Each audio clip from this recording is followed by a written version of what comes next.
আন্তঃসংযোগে সকলকে স্বাগত জানাচ্ছি। আমি শাকিল আহমেদ। বরাবরের মতোই আমরা খবর নিয়ে কথা বলি, অনুষ্ঠানে বিশ্লেষণ করবার চেষ্টা করি। যেমনটি আমরা গেল কয়েকদিন ধরেই কথা বলছি জঙ্গিবাদের যে নতুন উত্থান, গুলশান অ্যাটাক এবং সেই অ্যাটাকের নানান প্রেক্ষিত আমরা বুঝবার চেষ্টা করছি। আজকে যেমনটি আমরা বুঝতে চাই, অনেক সময় যে কথাটি আমরা শুনি বা এরই মধ্যে বিএনপির পক্ষ থেকে যে কথাটি বলা হয়েছে যে জাতীয় ঐক্য হলে পরে এই সংকট থেকে মোকাবেলার, এই সংকট থেকে উঠে আসার এটি পথ হয়তো মিলবে। উল্টো দিকে আওয়ামী লীগের পক্ষ থেকে যতটুকু জবাব দেওয়া হয়েছে তাতে তারা বলছেন যে জঙ্গিবাদকে সঙ্গে রেখে, অর্থাৎ তারা মিন করছেন যে জামায়াত ইসলামকে সঙ্গে রেখে যে ঐক্যের ডাক দেওয়া হচ্ছে সে ঐক্য কার্যকর হবে না। এসব নিয়ে বিস্তারিত কথা বলতে চাই আমরা। সেই কারণে আজকে আমাদের সঙ্গে আছেন এরই মধ্যে ABM মোশাররফ হোসেন, বিএনপি নেতা, এবং আমাদের সঙ্গে আছেন রাজিকুজ্জামান রতন, কেন্দ্রীয় কমিটির সদস্য, বাংলাদেশের সমাজতান্ত্রিক দল বাসদ।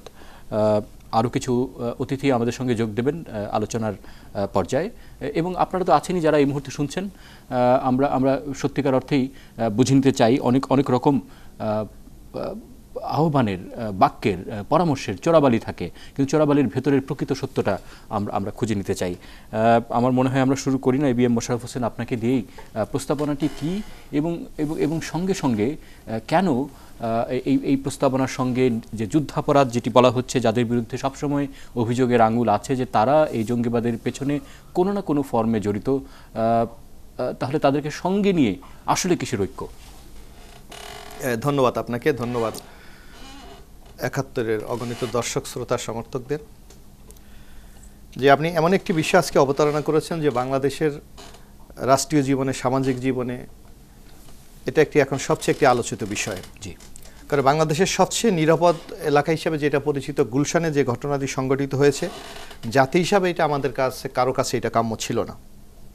বরং আমরা দেখেছিলাম সাম্প্রতিককালে বাংলাদেশে যে বিভিন্ন পর্যায়ে যে হত্যাকাণ্ডটি সংঘটিত হচ্ছিল, সেখানে প্রশাসন এবং সরকারের পক্ষ থেকে বারবার বলা হচ্ছে যে ঢাকা শহরকে একটি নিরাপত্তা চাদরে ঢেকে দেওয়া হয়েছে।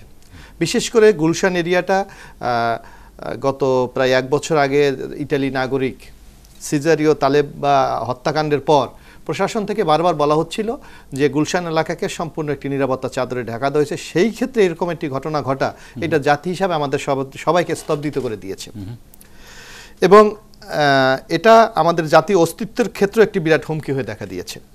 যার জন্য আপনি লক্ষ্য করবেন যে বিশেষ করে আজকে আমাদের দল, যে দলের আমি এখানে প্রতিনিধিত্ব করছি, বাংলাদেশ জাতীয়তাবাদী দলের পক্ষ থেকে আমাদের নেত্রী, সাবেক প্রধানমন্ত্রী দেশনেত্রী এবং খালেদা জিয়া স্পষ্ট ভাষায় কিন্তু বলেছেন যে এই জাতির এই সংকট মুহূর্তে আমাদেরকে ঐক্যবদ্ধ হতে হবে। কে ক্ষমতায় থাকবে, কে ক্ষমতায় থাকবে না, সেটা বড় কথা নয়, বরং আজ আমরা যারা আছি আগামীতে হয়তো আমরা থাকবো না, কিন্তু দেশ থাকবে, জাতি থাকবে। যার জন্য আমাদের সবাইকে ঐক্যবদ্ধ হবে, এই সন্ত্রাসকে আমাদেরকে মোকাবেলা করতে হবে। দেশনেত্রী এবং খালেদা জিয়া এটা কিন্তু স্পষ্ট ভাষায় বলেছে। আমরা ভেবেছিলাম যে সরকারের পক্ষ থেকে, বিশেষ করে যারা এখন ক্ষমতাসীন আওয়ামী লীগ, তাদের পক্ষ থেকে এটাকে স্বাগত জানাবে, কিন্তু আমরা লক্ষ্য করেছি যে তারা এটাকে সহজভাবে নেয়নি।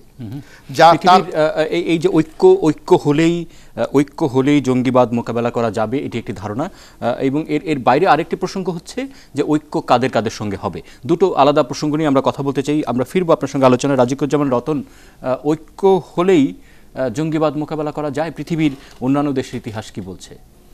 আসলে ঐক্যটা নির্ভর করবে যে কি ধরনের ঐক্য আমরা চাই, কার সঙ্গে ঐক্য চাই, মানে ঐক্যের লক্ষ্যটা কি।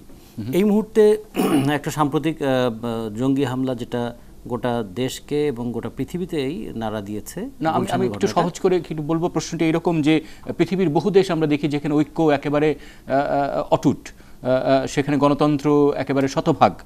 ইউরোপীয় বহু দেশে জঙ্গি হামলা হয়েছে, ট্রেনে হামলা হয়েছে। তাহলে তার থেকে আমরা আসলে প্রকৃত অর্থে কি বুঝবো?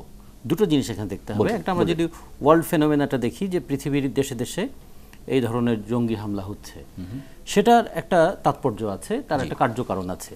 আবার আমাদের দেশে যেটা হচ্ছে তারও একটা তাৎপর্য এবং কার্যকারণ আছে। এর মধ্যে একটা সাধারণ যোগসূত্র আছে, প্রত্যেকটাই মুসলিম মৌলবাদী গোষ্ঠীগুলো হামলা চালিয়েছে, কিন্তু প্রত্যেকটা দেশের কার্যকারণটা আবার একরকম নয়। যেমন ধরুন আমাদের এখানে যখন দুটা প্রধান দল হিসেবে যারা দাবি করেন এবং যারা দীর্ঘদিন রাষ্ট্র পরিচালনা করেছিলেন এবং যারা প্রত্যেকেই বলেছেন যে তাদের সময়ে দেশটা একটা স্বর্গরাজ্য ছিল, তাহলে সবার শাসনামলে স্বর্গরাজ্য থাকবার পরও কেন আজকে এই নরক যন্ত্রণায় জনগণ ভুগতে হচ্ছে, তার একটা কার্যক্রম কি খুঁজে বের করতে হবে না আমাদের? যে গণতন্ত্রটা কোথায় গেল, নাগরিক নিরাপত্তাটা কেন থাকছে না? তাহলে এক্ষেত্রে নাগরিক নিরাপত্তা এই মুহূর্তে বিঘ্নিত হচ্ছে যদি বলি এই সন্ত্রাসী জঙ্গি গোষ্ঠীর দ্বারা, কিন্তু তার সঙ্গে যারা যুক্ত বলে যাদেরকে বলা হচ্ছে, আন্তর্জাতিকভাবে যোগাযোগ আছে যার সঙ্গে আইএস, তার কথা যেমন বলছি। আবার আজকে তো একটা ইঙ্গিতও আমরা পেলাম যে পৃথিবীর বিভিন্ন দেশের বন্ধু রাষ্ট্রের সহযোগিতা নেওয়া হবে, বিশেষ করে আমেরিকা যখন মানে হাত বাড়িয়েই আছে আমাদের দিকে। এই আমেরিকা তো জামাতে ইসলামকে একটা মডারেট ইসলামী দল বলেছিল। এই আমেরিকা তালেবান সৃষ্টির সঙ্গে যুক্ত, আল কায়দা সৃষ্টির সঙ্গে যুক্ত এবং আইএসএস স্রষ্টা বলে আমেরিকান নির্বাচন করছেন যে প্রেসিডেন্ট পদপ্রার্থী হিলারি, তিনিও বলেছিলেন। আমরা তখন তার একটা তাৎপর্য দেখেছিলাম যে মধ্যপ্রাচ্যের তেলটাকে নিয়ন্ত্রণ করা, এশিয়ার বাজারটাকে কক্ষিগত রাখা, সমুদ্রের উপর একটা প্রভাব প্রতিপত্তি বিস্তার করা, চীনকে কন্টেইন করা এবং আমাদের এই অঞ্চলে মার্কিন একটা প্রভাব বিস্তার করবার জন্য দীর্ঘদিনের একটা তাদের পরিকল্পনা ছিল। এটা যেমন কিন্তু আমাদের দেশের অভ্যন্তরে যদি আমরা দেখি, আমাদের দেশে যেটা আমি বলতে চাই, আমাদের দেশের দীর্ঘদিন ধরে একটা পলিটিক্স অফ অ্যানিহিলেশন চলছে, একটা দোষারোপের এবং পাল্টাপাল্টি রাজনীতি যেটা চলছে, তার মধ্য দিয়ে মানুষের মধ্যে একটা রাজনীতি বিমুখতা তৈরি হয়েছে কিন্তু কিছু কিছু মানুষের মধ্যে।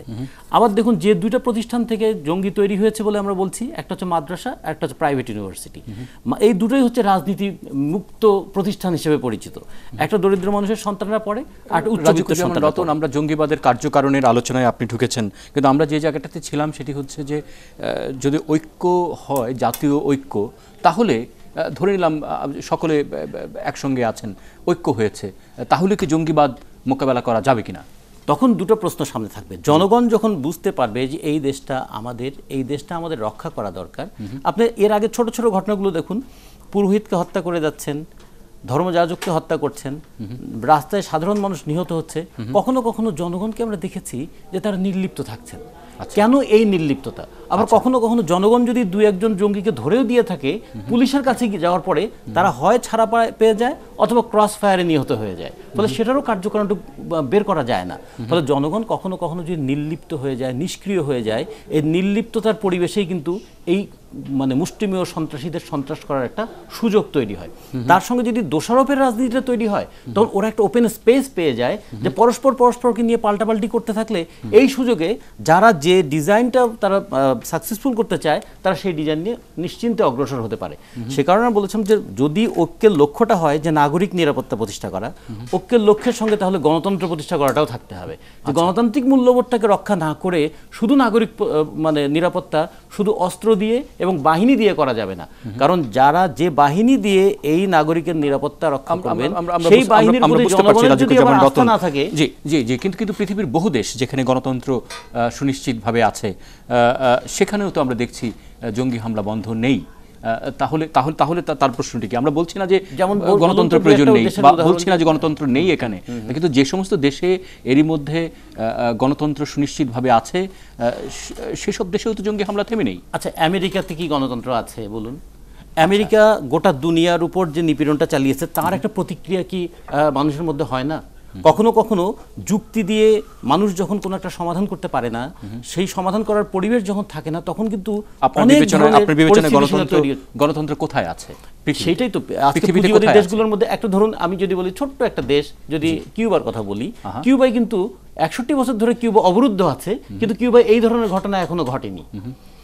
আচ্ছা, হ্যাঁ, আমরা যদি বলি উত্তর কোরিয়াতে একটা অবরুদ্ধ অবস্থায় আছে, এখনো কিন্তু সেরকম ঘটনা ঘটেনি। তাদের অনেক দুর্বলতা আছে, কিন্তু এটা আমরা দেখিনি। কিন্তু যে দেশ শোষকদের সঙ্গে আছে অথবা শোষণ প্রক্রিয়ার সঙ্গে আছে, এই বৈষম্যকে কেন্দ্র করে কখনো উগ্র ধর্মীয় গোষ্ঠী, কখনো কখনো বিচ্ছিন্নতাবাদী গোষ্ঠী বিভিন্ন রকমের ঘটনায় তারা নিজেদেরকে যুক্ত করে। আমরা ফিরবো আপনার সঙ্গে আলোচনা। আমাদের সঙ্গে আলোচনা এই পর্যায়ে যোগ দিয়েছেন আওয়ামী লীগ নেতা এবং সাবেক সংসদ সদস্য অধ্যাপক আব্দুল মান্নান।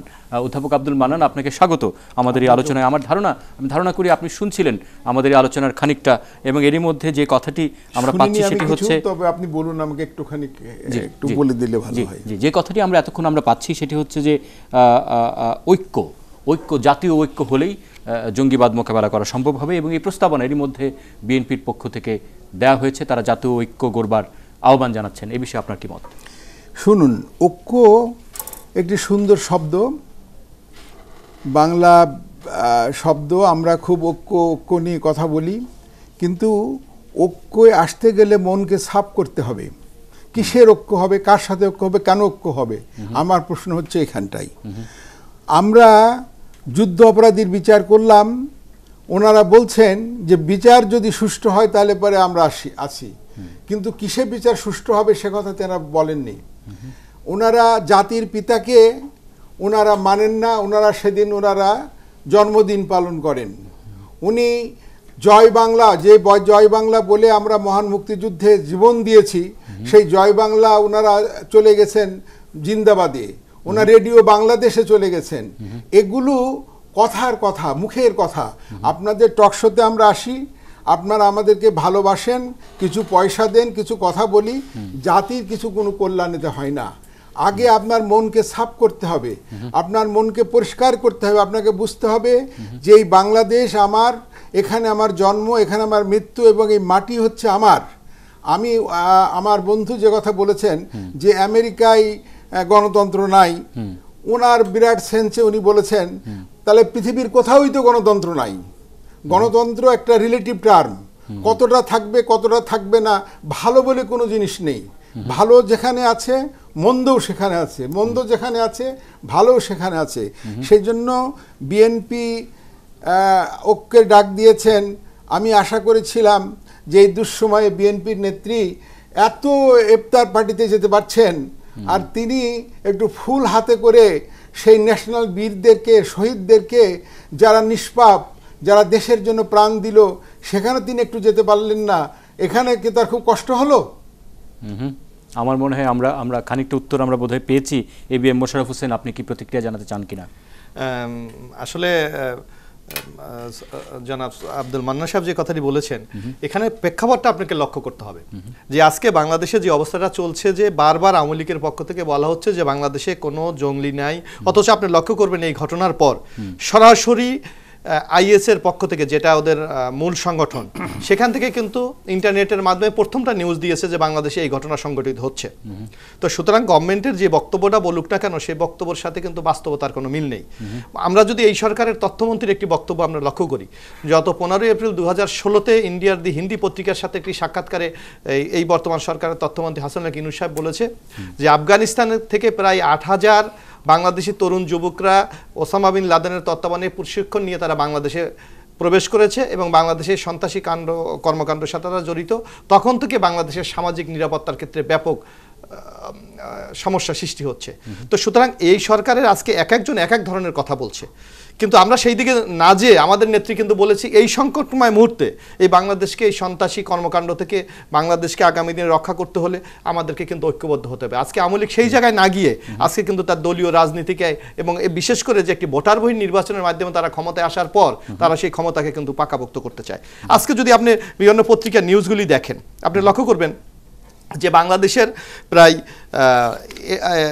80% বৈদেশিক মুদ্রা আমরা এখন গার্মেন্টস থেকে রপ্তানি করি এবং প্রায় 40 লক্ষ লোক এখানে কাজ করে। আজকে সেই গার্মেন্টসে বাংলাদেশে কিন্তু আগামী দিনে গার্মেন্টসটিকে থাকবে কি থাকবে না, সেক্ষেত্রে একটি বড় সমস্যা দেখা দিয়েছে। ইতিমধ্যে এই গার্মেন্টস ক্ষেত্রে জাপানের যে সবচেয়ে বড়, যেটা আমাদের এখান থেকে গার্মেন্টস আমদানি করে, সেই ইউনিকলো ইতিমধ্যে তারা বলেছে বাংলাদেশ থেকে তারা গার্মেন্টস পণ্য নেবে কি নেবে না, এই নিয়ে তাদের মধ্যে একটি সংকট দেখা দিয়েছে।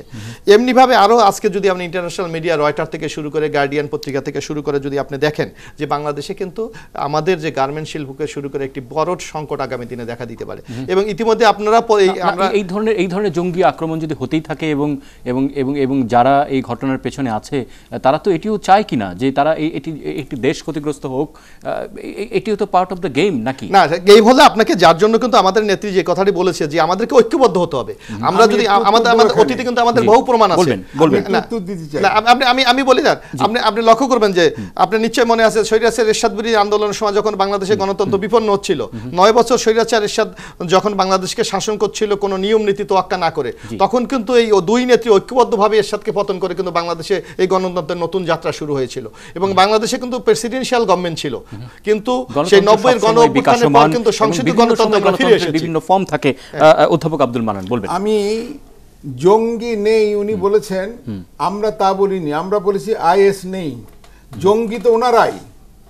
93 দিন ওনারা যে জঙ্গি কার্যক্রম করলো, লোককে পোড়ালো, মানুষকে মারলো, শিশু মারলো, নারী মারলো, বৃদ্ধ মারলো, তো এটা কি জঙ্গি জঙ্গি জঙ্গি কাজ করলো না? জঙ্গি মিছিল করলো। ফলে জঙ্গি নেই আমরা বলিনি, আমরা বলেছি আইএস নেই। আর ঐক্যের কথাটা আমি প্রথমেই বলেছি যে মন সাফ করতে হবে। আপনি মুক্তিযুদ্ধ কেন করেছিলেন? মুক্তিযুদ্ধের সে স্পিরিট কোথায় আপনার?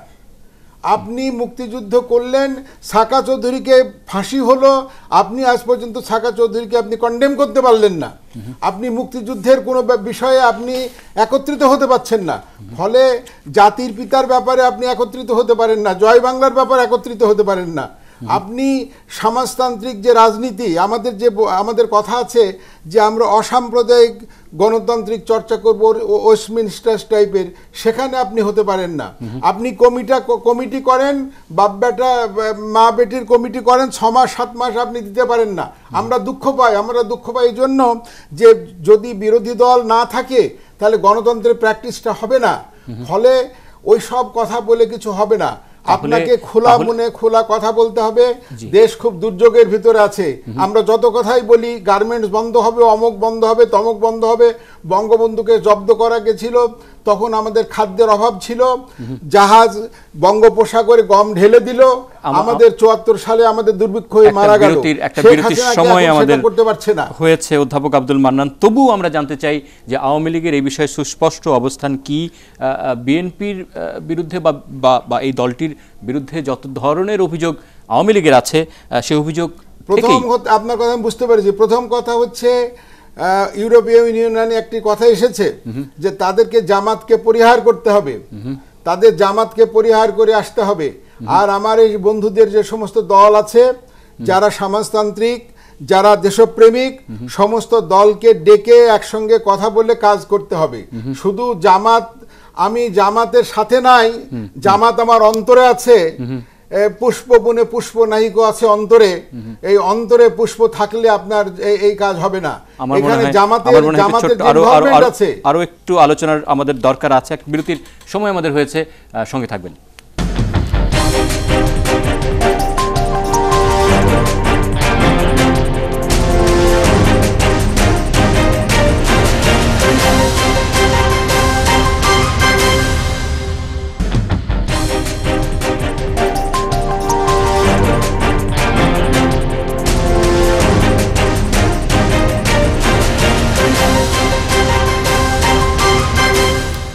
সঙ্গে থাকার জন্য অনেক অনেক ধন্যবাদ। আমরা এখনও কথা বলছি জঙ্গিবাদের বিস্তার কিভাবে ঠেকানো যায় বাংলাদেশে, এবং তাই নিয়ে রাজনৈতিক দলগুলো কি ভাবছে। বিরতির আগে আওয়ামী লীগের পক্ষ থেকে সাবেক সংসদ সদস্য অধ্যাপক আব্দুল মান্নান যেমনটি আপনি বলছিলেন যে জঙ্গিবাদের যারা সমর্থক বা পৃষ্ঠপোষক তাদের সঙ্গে কোনো ঐক্য নয়, এবং আপনি বলছিলেন যে জামায়াত ইসলামকে সঙ্গে নিয়ে বিএনপি যে ঐক্য করতে চায় আওয়ামী লীগ, সেটি তাদের জন্য একেবারে গ্রহণযোগ্য নয়।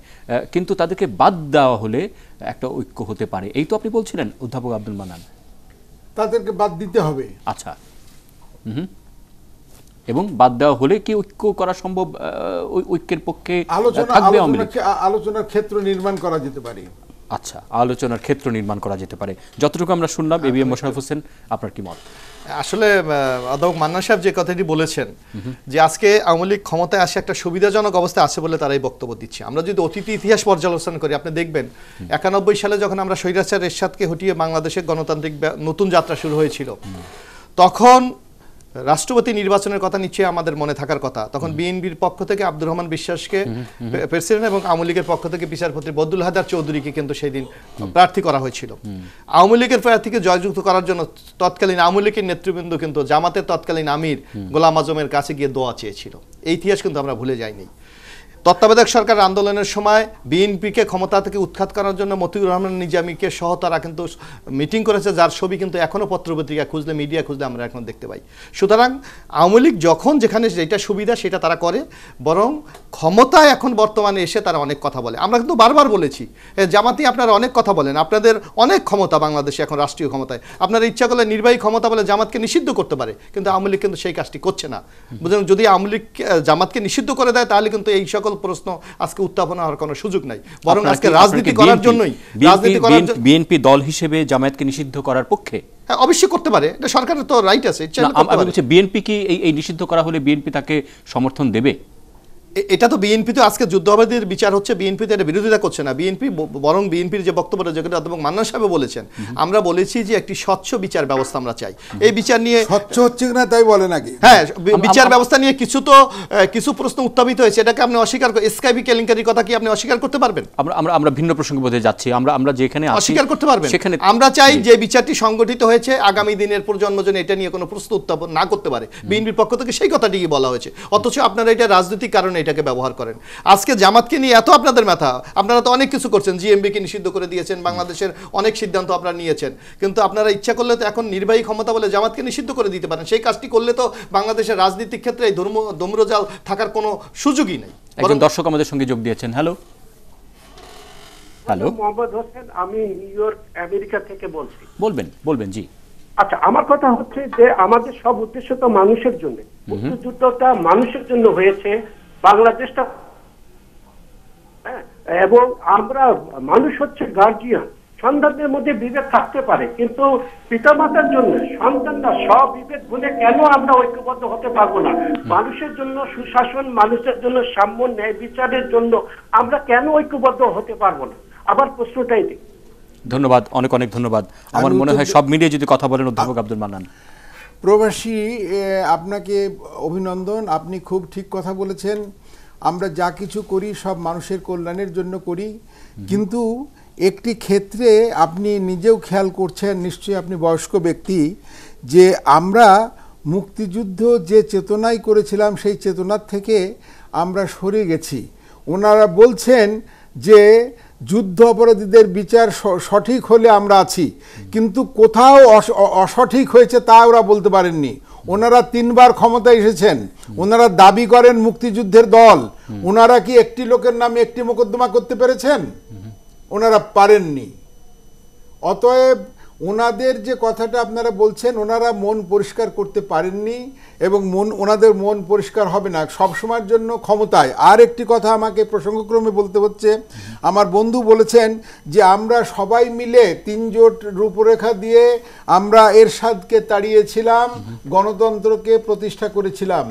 এরশাদকে তাড়ানো আর আজকের এই আইএসকে নিয়ে এক ব্যাপার নয়, কিন্তু আইএসের যে ক্ষমতা, আইএসের যে বিষয়, সেই বিষয়কে এরশাদ তো দেশের মানুষ, এরশাদের ব্যাপারটা আলাদা ছিল, কিন্তু আইএসের ব্যাপারে যদি ওইভাবে চিন্তা করা হয়, অত মানে স্থূলভাবে চিন্তা করা হয়, তাহলে ভুল হবে। আমার মনে হয় যে বিএনপিকে স্পষ্ট করতে হবে, বিএনপিকে স্পষ্ট করতে হবে, এবং বিএনপির ভুল যদি কিছু থেকে থাকে বিএনপি মনে করে, আর উনি যে কথা বললেন আমার মনে হলো যেন বেগম জিয়া কথা বলছেন, আমি তাই মেনে নিলাম, ওনাকে বেগম জিয়ার জায়গায় মেনে নিলাম। আমাদের সব ভুল আমাদের হয়েছে, আপনারা কারেক্ট কি করেছেন বলুন? আমাদের ভুল আমরা মেনে নিলাম, আমি আমার দলের পক্ষ থেকে।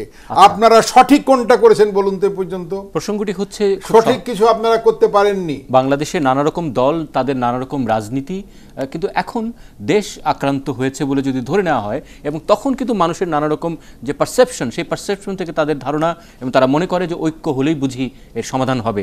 ঐক্য হলেই কি সমাধান হয় কিনা সেটিও একটা প্রশ্ন। রাজিকুজ্জামান রতন, আপনি শুনছিলেন, আপনার কি মন্তব্য? যেমন ধরুন যে এর আগেও আমি বলতে চেষ্টা করেছিলাম যে ঐক্যের লক্ষ্যটা কি হবে, কোন লক্ষ্যে আমরা একটা ঐক্যবদ্ধ সংগ্রাম পরিচালনা করব। আমাদের একটা ঐক্যের দারুণ ভিত্তি তৈরি করেছিলাম আমরা 71 সালে। এই মুক্তিযুদ্ধ আমাদের সামনে একটা স্বপ্ন এবং সম্ভাবনার দ্বার উন্মোচন করেছিল। তো তার সেই ফলাফল তো দেখি না এখন, তো আমরা দেখি তো সেটা হারিয়ে গেল কেন? আচ্ছা, আমাকে দেখতে হবে যে সেই ঐক্যবদ্ধ লড়াইয়ের পরে আমরা সেই স্বপ্নটাকে হারিয়ে ফেললাম কেন, অথবা আমাদের সেই সম্ভাবনাটা কেন আজকে বিলীন হয়ে গেল। একটু আগে মান্নান ভাই একটা দারুণ কথা বলেছেন, আমি কথাটাকে খুব অ্যাপ্রিশিয়েট করি, যে democracy is a relative term. এটা তো ঠিকই, অবভিয়াসলি ডেমোক্রেসি রিলেটিভ টার্ম। যে কারণে বলতে পারি যে আমেরিকাতে আসলে কার গণতন্ত্র আছে? ওখানে তো অস্ত্র ব্যবসায়ীদের গণতন্ত্র আছে, ওখানে তো বড় ব্যবসায়ীদের গণতন্ত্র আছে, সাধারণ মানুষের গণতন্ত্র কি আছে? আমাদের এখানে রিলেটিভলি দেখলে এখানে কার গণতন্ত্র আছে, কতটুকু গণতন্ত্র আছে? জনগণ কি তার যে স্বপ্ন নিয়ে মান্নান ভাইরা একদিন লড়াই করেছিলেন, সে একদিন বলেছিলেন তারা সমতা প্রতিষ্ঠা করবেন, ন্যায় বিচার প্রতিষ্ঠা করবেন, মানবিক মর্যাদাবোধ প্রতিষ্ঠা করবেন, সেগুলো কি কোথাও আছে? তরুণের যে স্বপ্ন নিয়ে, তারুণ্যের স্বপ্ন নিয়ে মুক্তিযুদ্ধে গিয়েছিলেন, কিংবা কেউ পরবর্তীতে কেউ কেউ সমাজতন্ত্রের স্বপ্নও দেখেছেন, তারা যখন দেখছেন লুণ্ঠন, তারা যখন দেখছে বৈষম্য, তখন তাদের কাছে দেশ কোথায়? তখন তো তারা দেখে একটা লুণ্ঠনের স্বর্গরাজ্য তৈরি হয়েছে। ফলে এখন ঐক্য যখন করতে চাইবো, তখন লক্ষ্যটা পরিষ্কার করতে হবে। আমি যে আজকে বিভ্রান্ত তরুণ, তারা আজকে মানুষ হত্যার মতন জায়গায় চলে গেল। মানুষের হত্যায় আমরা অত বেশি কষ্ট পাই না, কিন্তু যদি দেখি যে একটা অকারণে মানুষ হত্যা হবে কেন, সেইটা যদি আমরা দেখি, যে দেখুন একসময় বলেছে যে পাকিস্তান না টিকলে ইসলাম টিকবে না। আজকেও যদি ইসলামকে টেকানোর নামে একটা রাষ্ট্রকে শেষ করে দেয়, সেই দিন তারা নারীর প্রতি এত সহিংস ছিল যে নারীদেরকে গনিমতের মাল বলে তারা তুলে দিয়েছিল এদের হাতে। আজকে দেখুন যে এই যে গুলশান কাণ্ডে যে 20 জন মারা গেল, তার মধ্যে 10 জন নারী। যখন পোস্টমর্টেমের রিপোর্ট দেখা গেল যে নারীদের শরীরটা অনেক বেশি ক্ষতবিক্ষত, মানে তাদের আক্রোশটা অনেক বেশি মনে হয় নারীদের প্রতি।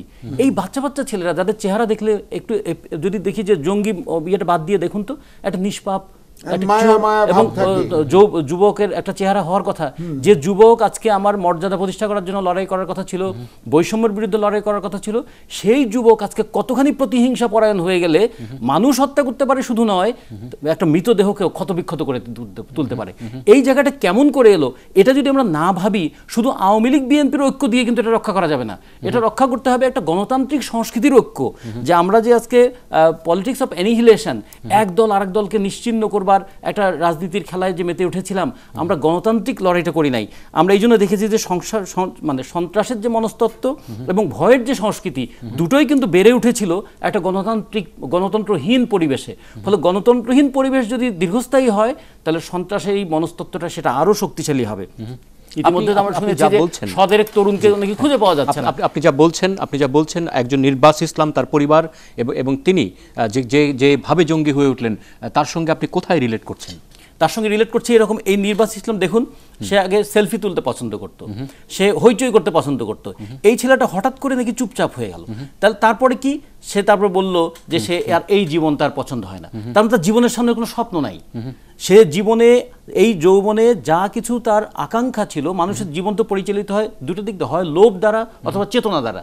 এই জীবনে এখনো লোভের ওই জন্মটা দেয়নি, আবার নতুন কোনো চেতনাও তার সামনে নাই। কিন্তু চোখের সামনে সে দেখছে বৈষম্য, চোখের সামনে দেখছে হানাহানি, দেখছে যে মধ্যপ্রাচ্যের দেশগুলো, সেগুলো শুধুমাত্র মুসলমানের দেশ হওয়ার কারণে তার তেল লুটপাট হয়ে যাচ্ছে, এমনকি মার্কিন সাম্রাজ্যবাদের আক্রমণে বিধ্বস্ত হয়ে যাচ্ছে আফগানিস্তান, সিরিয়া। সেটার যখন প্রচার সে দেখছে, তার নিজের জীবনের সামনে কোনো লক্ষ্য নাই, আবার আরেকদিকে শুধু ধর্মের কারণে একটা অংশ নির্যাতিত হচ্ছে। সেইটা দেখে তার একটা প্রতিকার করবার যুক্তিসঙ্গত পথ না পেয়ে সে মৌলবাদের এই খপ্পরে গিয়ে পড়েছে। আচ্ছা, ফলে সে এই যে খপ্পরে সে পড়েছে, তার মানে আমরা যদি এক বাক্যে এটাকে বলি হতাশা, আমরা যদি বলি তিনি নানান যে কারণই হোক হতাশ, একজন হতাশ মানুষ, অপর একজন হতাশ মানুষ তিনি প্রতিবাদ করবেন, কিন্তু হতাশ মানুষ অস্ত্র তুলে নিয়ে আরেকজন মানুষকে মেরেই ফেলবেন, এই যে মানসিকতা, এটি একটা প্রশ্ন। এবং আরেকটি প্রশ্ন, তিনি যে মেরে ফেলবেন, তার জন্য যে অস্ত্রটি তার হাতে আসলো, তার জন্য যোগানটি তার হাতে আসলো, তার পেছনে কোনো ষড়যন্ত্রও আছে কিনা? আমরা বলছি যে কোনটি বেশি জরুরি, এটি কি রাজনৈতিক কোনো উদ্দেশ্য আছে কিনা, আন্তর্জাতিক কোনো চক্রান্ত আছে কিনা, যেখানে হতাশ মানুষ থাকবে? কারণ হতাশ মানুষ আগামী 100 বছরে কবে থাকবে না, সেটিও তো একটা বড় প্রশ্ন। আমার মনে একটা ছোট্ট বিরতির সময় হয়েছে, সঙ্গে থাকবেন।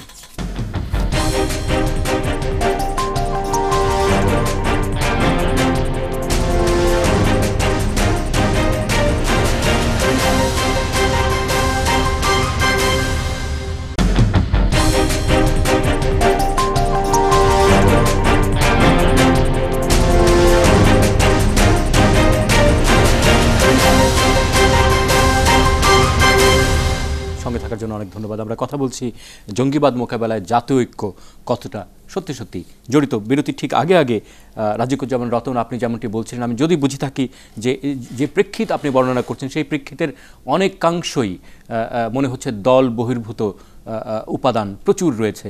শিক্ষাঙ্গনে ঠিক করতে হবে, মানবিকতা বাড়াতে হবে, মূল্যবোধ বাড়াতে হবে, আন্তর্জাতিক নানা রকম চক্রান্ত চলছে, সেই আন্তর্জাতিক চক্রান্ত ঠেকাতে হবে, তেল গ্যাস নানান কিছু, এবং তারই ফলাফল হচ্ছে জঙ্গিবাদ। এবং সেই জঙ্গিবাদে এখন আমরা যে প্রসঙ্গে কথা বলছি, জাতীয় ঐক্য জঙ্গিবাদ মোকাবেলা করতে পারে কিনা, এসব প্রসঙ্গ যদি আমরা মাথায় রাখি, এবিএম মোশাররফ হোসেন, আপনার কি মত? ধন্যবাদ আপনাকে। কিছুক্ষণ আগে আমি অধ্যাপক মান্নান সাহেবের একটি আলোচনা শুনছিলাম। উনি একটি কথা খুব জোর দিয়ে বলছেন এবং যেটা আমরাও এই প্রজন্মের লোক হিসেবে বিশ্বাস করি যে মুক্তিযুদ্ধের চেতনা নিয়ে খুব ব্যাপকভাবে আমাদের মধ্যে আলোচনা হচ্ছে। আসলে মুক্তিযুদ্ধের মূল চেতনাটা কি ছিল? মুক্তিযুদ্ধের মূল চেতনা আমরা যতটুকু বুঝি আমাদের, কারণ তাদের চেয়ে আমরা অনেক এই প্রজন্মের লোক, মুক্তিযুদ্ধের মূল চেতনা ছিল কোনো গণতন্ত্র। তৎকালীন আওয়ামী লীগ সরকার নির্বাচনে জয়যুক্ত হয়েছিল, পাকিস্তানের শাসক গোষ্ঠী তাদেরকে ক্ষমতা দেয়নি বলে কিন্তু স্বাধীনতা যুদ্ধের মাধ্যমে আমাদের অধিকার অর্জন করতে হয়েছে। সেই গণতন্ত্র কি স্বাধীনতার পর আমরা পেয়েছিলাম? তখন তৎকালীন আওয়ামী লীগ সরকার ক্ষমতায় এসে এই গণতন্ত্রকে গলা টিপে হত্যা করে তারা কিন্তু বাকশাল কায়েম করেছিল, যার জন্য আমাদের মতো প্রজন্ম যারা, তারা কিন্তু দেখেছি যে এই গণতন্ত্রের জন্য আমাদের ভাইরা রক্ত দিয়েছে, শহীদ হয়েছে, মা বোনেরা ইজ্জত দিয়েছে, সেই গণতন্ত্রকে হত্যা করে বাকশাল প্রসঙ্গ কি এখন টানবো কিনা? বাকশাল মানে তো অনেকের কাছে জাতীয় সরকারও বিবেচনা করে, সেটি সব দল মিলে, সেটা কিন্তু তৎকালীন বাংলাদেশের মানুষের কাছে কিন্তু এটা গ্রহণযোগ্য হয়নি, সেটি আরো একটি ভিন্ন আলোচনা, আমরা এখনকার সেটা গ্রহণযোগ্য হয়নি। তারপর আজকে আপনি দেখবেন যে আমাদের মূল কি চেয়ে আমরা একটা ন্যায় বিচার পাবো। আজকে বাংলাদেশে বিচারহীনতার একটা সংস্কৃতি ব্যাপকভাবে চালু হয়েছে। আজকে কোনো বিচার নেই, আজকে নির্বিচারে মানুষকে গ্রেপ্তার করা হচ্ছে, নির্যাতন করা হচ্ছে। এগুলো কিন্তু যে কথাটি রতন ভাই বলেছে যে তরুণ প্রজন্মের মাধ্যমে কিন্তু ব্যাপক একটি প্রতিক্রিয়া সৃষ্টি করছে। তো এমনি একটি অবস্থার মধ্যে থেকে আমাদেরকে কিন্তু একটি পথে এগিয়ে যেতে হবে। সেই জিনিসটি আজকে সবচেয়ে ব্যাপকভাবে বাংলাদেশের মধ্যে এবং বহির্বিশ্ব যে জিনিসটি ব্যাপকভাবে, সত্যি কি যে তরুণটি জঙ্গি হয়ে উঠছে তার কাছে এই গ্রেপ্তার কিংবা কথা বলতে না দেওয়া এটি কি জঙ্গি হবার জন্য উপলক্ষ কিনা? সে যখন দেখছে, সে যখন তার চোখের সামনে দেখছে যে তার এখানে কোনো বিচার, এখানে ন্যায় বিচার নাই, এখানে কথা বলার অধিকার নাই, এখানে রাজনৈতিক অধিকার নাই, বাংলাদেশে গণতন্ত্র নাই, তার মধ্যে একটা রিয়াকশন হলে যে সুবিধাবাদী, যেটা আমরা প্রতিক্রিয়াশীল একটি শক্তি বলছি, তারা তো তাদেরকে মানে সংগ্রহ করার ক্ষেত্রে একটি উৎসাহ, ব্যাপক একটি শক্তি সঞ্চার করে। নাকি ব্যাপারটা একেবারে অন্যরকম, যে ব্যাপারটি হচ্ছে আন্তর্জাতিক প্রেক্ষিত, তার মাথায় অনেক বেশি, এবং তার মাথায় অনেক বেশি হচ্ছে ধর্ম, যে ধর্ম ব্যাখ্যা তিনি পাচ্ছেন জাকির নায়েকদের মতো মানুষদের কাছ থেকে। আপনাকে আমি বলি, কিছুক্ষণ আগে আপনি যদি আফগানিস্তানের একটি বই বের হয়েছে, আফগানিস্তানে সে বইটি দেখিয়েছে, একজন ভদ্র মহিলা বইটি বের করেছিলেন। সে বইটার মধ্যে একটি উপাদান দেখিয়েছে যে আফগানিস্তানের অধিকাংশ তালেবানদের পক্ষে কেন, কারণ ওখানে গণতন্ত্র নেই এবং দুর্নীতি ব্যাপকভাবে মাথাচাড়া দিয়েছে, যার জন্য তারা মনে করছে ধর্মের কারণে যারা তালেবান, তারা তো কিছু ধর্মের একটা আল্লাহর একটা বাণী শোনাচ্ছে, তার কারণে অনেক লোক কিন্তু সেদিকে আকর্ষিত হচ্ছে। সুতরাং আপনাকে কিন্তু এইসব বিভিন্ন বাংলাদেশের ক্ষেত্রে সেটা হোক, এটা আমরা চাই না, কিন্তু এইসব জিনিসগুলোকে আপনি কালেক্ট করে বিবেচনায় রাখতে হবে বলে আপনি বলছেন। বিবেচনায় রেখে আমাদেরকে কিন্তু একটা গণতান্ত্রিক পথে যেতে হবে। আজকে আপনি যে কথাটা বলছেন, আন্তর্জাতিক সম্প্রদায় কেন বাংলাদেশে আজকে কথা বলার সুযোগ পাচ্ছে, কিন্তু তারা বারবার বলছে যে বাংলাদেশে যে বর্তমানে গণতান্ত্রিক পরিবেশ নেই, বাংলাদেশে একটি গণতান্ত্রিক পরিবেশ তৈরি করতে হবে। কারণ 2014 সালের 5 জানুয়ারি যে নির্বাচনটি হয়েছে, সেই নির্বাচনটা অংশগ্রহণমূলক নির্বাচন না, বরং একদলীয় একটি নির্বাচনের মাধ্যমে অনেকগুলো প্রসঙ্গ আমরা চলে আসলাম। একটি ক্ষমতায় চেপে বসেছে বর্তমান আওয়ামী লীগ, যার কারণেও কিন্তু আজকে রাজনীতিকে বিভাজনটা বেশি, যার জন্য আপনি ইতালিতে মারা যাওয়ার পর ইতালির আজকে প্রধানমন্ত্রী বলেছে যে বিভাজনের রাজনীতির কারণে বাংলাদেশে কিন্তু এই হত্যাকাণ্ডগুলি সংঘটিত হচ্ছে। আমার মনে হয় আমরা আমাদের অনুষ্ঠানের সময়ও ফুরিয়ে এসেছে, সময় আমাদের শেষ ভাগে অনেক কম থাকে। অধ্যাপক আব্দুল মান্নান, আপনার কি মত? জনাব শাকিল, কথা না থাকলে পুরানো কথা মানুষ বেশি বলতে পছন্দ করে। আজকের মুহূর্তে বাকশাল নিয়ে আলোচনার কথা হয় না। দেশ আজকে একটি ক্রান্তি লগ্নে উপস্থিত হয়েছে, সেই কথা না বলে দোষারোপ করে কোনো কথা নেই তো মামার বাড়ির গল্প। আমি মামার বাড়ির গল্প করবার জন্য আপনার এখানে আসিনি। আপনার সময়ের দাম আছে, আমারও কিছু সময়ের দাম আছে। আমার ভাই রতন বলেছেন যে দল বহির্ভূত উপাদান একটি শব্দ, এই শব্দটা কারা কতটা বুঝেছেন আমি জানি না, আমার জ্ঞান খুব সীমিত, কিন্তু আমার সীমানার ভেতরে আমি যেটুকু বুঝেছি যে সেই দল বহির্ভূত উপাদান নিয়ে আমাদেরকে এই আজকের আইএসআইকে বলুন, আমাদের এই সন্ত্রাসবাদ বলুন, আতঙ্কবাদ বলুন, যাই বলুন আপনি না কেন, আপনাকে মোকাবেলা করতে হবে। বিএনপি যেটা চেয়েছিল সেটা হচ্ছে, বিএনপির আর কোনো পথ নেই, একমাত্র পথ হচ্ছে যে এই দেশে আইএসআই আছে এটাকে প্রমাণ করবার জন্য। বিএনপিকে আমি ধন্যবাদ দিই, খানিকটা তারা সফল হয়েছে, কিন্তু বিএনপি সফল হলেও দেশ সফল হয়নি, দেশ বিফল হয়ে গেছে, বিফল অসুবিধার মধ্যে পড়েছে। সেই জন্য আপনাকে আমি বলবো যে এই দিকে আমাদেরকে না গিয়ে একটি স্মৃতি আমাকে মরমন্থন করতে হয় যে আমরা যখন 71 সালে মহান মুক্তিযুদ্ধে অংশগ্রহণ করেছিলাম, তখন সন্ধ্যাবেলার আগে বিকেলবেলায় আমাদেরকে ভাত খাইয়ে যখন আমাদেরকে মাঠে পাঠানো হতো, ক্যাম্পে আমাদের বিভিন্ন সেক্টরে পাঠানো হতো গামছা দিয়ে, রাইফেল দিয়ে, আমাদের তখন সময় কিন্তু কিন্তু অনেক কম, আব্দুল মান্নান জি। সাধারণ লোকের ছেলেরা যেত। আজকের যারা আইএসআই এই যে যারা ধরা পড়েছে, আইএসআই যারা ধরা পড়েছে, ইন্টারনেট যারা ব্যবহার করে, এদের ছেলে খুব কম ছিল। আপনি সাক্ষী, আপনি বলুন, সাধারণ লোক মারা গেছে। সাধারণ লোক কিন্তু, আমি মুক্তিযুদ্ধ ভাতা পাই, সাধারণ লোক কিন্তু মুক্তিযুদ্ধ ভাতা পাই না। আজকের ব্যাপারটাও তাই হয়েছে। তাদের অবদানের জন্য আমরা কিন্তু মহান মুক্তিযুদ্ধে জয়লাভ করেছিলাম। আর এরা ইন্টারনেট করে, বিদেশে যায়, গার্লফ্রেন্ডের সঙ্গে মেশে, ইসলাম করে, নানান কিছু করে। আপনি দেখুন এই হিসাব নিয়ে যে মারা গেল কার ছেলে, আপনি এদের বংশ পরিচয় নিন, এদের সামাজিক মর্যাদা নিন, এই জিনিসটা ফলে সেখানে করণীয় কি তাই নিয়ে আমরা মূলত কথা বলছি। আমাদের অনুষ্ঠানের সময় একেবারেই ফুরিয়েছে। রাজুকুজ্জামান রতন, আমার মনে শেষ মন্তব্য নিয়ে আমরা শেষ করতে চাই। গোয়ের উপরে থাকলে হবে না। রতন সাহেব যেটা বলেছেন, দল বহির্ভূত উপাদান, এই দল বহির্ভূত উপাদানের মধ্যে সবাইকে আসতে হবে। এবং জননেত্রী শেখ হাসিনা যেহেতু সরকারে আছেন এবং তিনি আন্তর্জাতিকভাবে একটা খ্যাতি অর্জন করেছেন, আমার মনে আমরা আপনার বক্তব্য বুঝতে পেরেছি, দর্শকরাও বুঝতে পেরেছেন। ধন্যবাদ আব্দুল মান্নান। আমার মনে হয় রাজুকুজ্জামান রতন, আপনার কাছে যদি ছোট্ট করে একটু যাই, আমরা অনুষ্ঠানের সময় একেবারে ফুরিয়েছে, শেষ মন্তব্য আমার হবে না কথা। আমার অনেক ধন্যবাদ, আমাদের সময় ফুরিয়েছে, আমরা দুঃখিত। আমরা মনে করি যে ধর্মের রাজনৈতিক ব্যবহারটা বন্ধ করতে হবে। মৌলবাদী থেকে তোষামত নয়, ভোটের স্বার্থে তাদের মাথায় হাত বুলানো নয়, বরঞ্চ যুব সমাজের মাথাটাকে পরিষ্কার করবার জন্য একটা বিজ্ঞান চেতনা, যুক্তিবাদী মনন করে তোলা। সরকার এবং পুলিশের প্রতি যে জনগণের আস্থা হারিয়েছে, সেই আস্থাটা কিভাবে সরকার তৈরি করতে পারে এবং বিচারহীনতার যে একটা মনোভাব তৈরি হয়েছে, সংস্কৃতি তৈরি হয়েছে, সেখান থেকে মানুষকে কিভাবে ফেরানো যায়। যদিও আমরা জানি বিচার বিভাগ এখন পূর্ণ স্বাধীন, এবং আরেকদিকে দেখুন যে রাষ্ট্রীয় কাঠামো থেকে আলাদা কাঠামোতে তারা এই সরকারের সময় তারা পেয়েছেন। আমার মনে হয় আমরা আলোচনা বহুদূর আমরা নিতে পারি, কিন্তু প্রতিদিন এই ছোট্ট সময় আমরা সেই আলোচনা শেষ করতে পারি না। সে কারণে আগামীকাল একই সময়ে আবার দেখা হবে, সঙ্গে থাকবেন।